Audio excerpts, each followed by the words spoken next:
Assalamualaikum everyone. So Champions League night is back. Millions of people are waiting for this night. And এই রাতে Manchester City take on Real Madrid.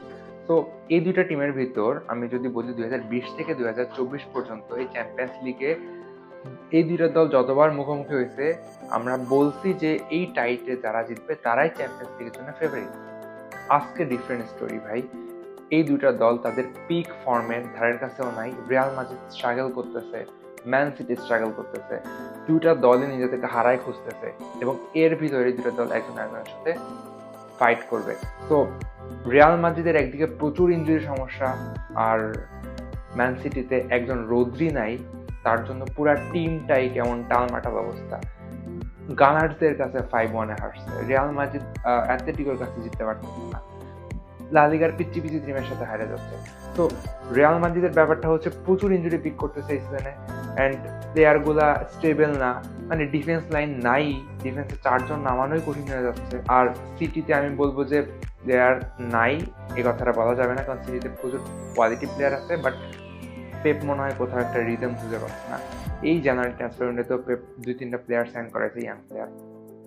সবকিছু মিলায় দুইটা টিমের অনেক অনেক ডিফারেন্স আছে, অনেক অনেক সিচুয়েশনে কিছু মিলও আছে, বাট আমার কাছে সবচেয়ে যে বড় মিলটা লাগছে সেটা হইতেছে দুইটা টিমের উইনিং মেন্টালিটি।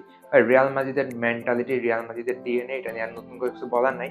বাট ম্যান সিটির রিসেন্ট পাস্টে last 10 to 15 years Man City যেভাবে ডমিনেট করতেছে English league and European competition, সবকিছু মিলায় ম্যান সিটি এত সহজেই যে একটা টুর্নামেন্ট থেকে বাদ পড়বে ব্যাপারটা ওরকম না।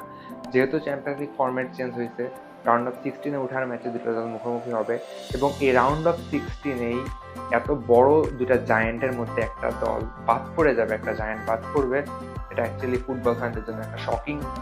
আজকে রাতের পরে হয়তো অনেক কিছু ডিসাইড হয়ে যাবে। সো রিয়াল মাদ্রিদ যেহেতু ইত্তেহাদে যাচ্ছে, রিয়াল মাদ্রিদের ডিফেন্স বাই, যদি আমি রিয়াল মাদ্রিদের ওভারঅল লাইন আপ নিয়ে কথা বলি, রিয়াল মাদ্রিদের ডিফেন্স ছাড়া মোটামুটি সবই ভালো, বাট আমরা সবাই জানি ডিফেন্স না হইলে ম্যাচ বা টুর্নামেন্ট কোনটাই জিতে যায় না। এখন এটার Militao Antonio Rudiger and David Alaba, 3জন সেন্টার ব্যাকের 3জনই ইনজুর্ড। আমাদের রাইট ব্যাক কারভাহাল নাই, সেখানে ভাস্কেস মেকশিফট খেলতেছে, কোনো সময় পারে কোনো সময় পারে না, বার্সেলোনার কাছে রীতিমতো ধরা খায়।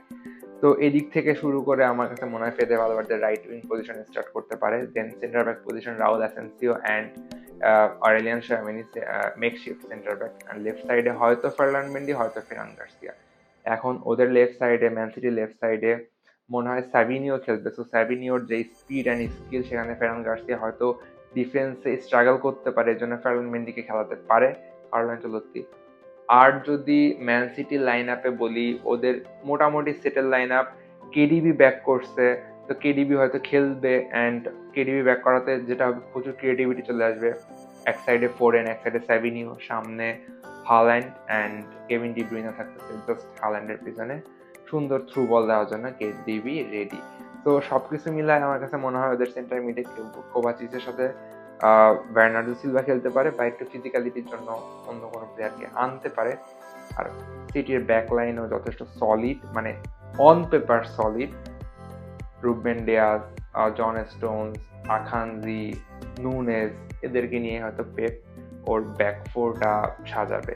সো সিটির ব্যাপারটা হচ্ছে জাস্ট একটা রিদম পাওয়া, আর মাদ্রিদের ব্যাপারটা হচ্ছে নিজেদের সাথেই, কারণ যে প্লেয়ারগুলো আজ খেলবে সেন্টার ব্যাক পজিশনে, রাউল অ্যাসেন্সিওর হিউজ প্রেশার থাকবে ওর উপরে, এত বড় ম্যাচ ও আগে কোনো সময় খেলে নাই, ওর এটাই হয়তো চ্যাম্পিয়ন্স লিগের বিগ ম্যাচ হতে যাচ্ছে। অরেলিয়ান শামিনি অনেকগুলা মিস্টেক করে, মাঝে মাঝে তো মানে আউট অফ কন্ট্রোল হয়ে যায়। তো অরেলিয়ান শামিনি এবং অ্যাসেন্সিও কিভাবে হাল্যান্ডকে আটকায়, এই ব্যাপারটা খুব একটা দেখার ব্যাপার হবে। এমবাপ্পের সাথে ওদের আখানজি, ভিনিসিয়াসের সাথে ম্যাথিউস নুনেজ বা গার্দিওল, মানে যেহেতু সুইচ করে সেটা বলতেছি, সবকিছু মিলায় সুপারব একটা ম্যাচ। অলরেডি ম্যাচের টেম্পারেচার আমরা ফিল করতে পারতেছি। এদিকে রদ্রিগোকে নিয়ে কথা বলা কম হয়, রদ্রিগো একটা গেম চেঞ্জার হতে পারে, যেহেতু ম্যান সিটি ওর ফেভারিট পজিশন।